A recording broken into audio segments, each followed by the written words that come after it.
ଜୟ ଜଗନ୍ନାଥ।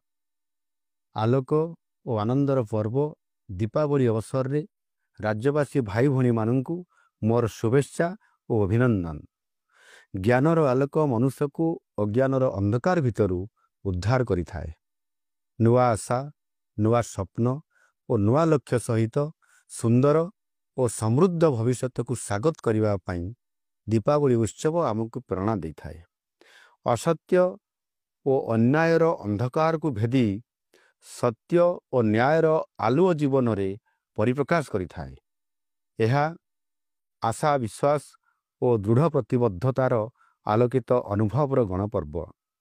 ଆସନ୍ତୁ ପ୍ରକୃତି ଓ ପରିବେଶକୁ ସମ୍ମାନ ଜଣାଇ ଚଳିତ ବର୍ଷ ଏକ ପ୍ରଦୂଷଣ ମୁକ୍ତ ସବୁଜ ଦୀପାବଳି ପାଳନ କରିବା।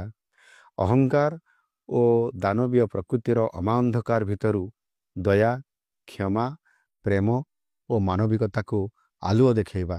ନମସ୍କାର। ବନ୍ଦେ ଉତ୍କଳ ଜନନୀ।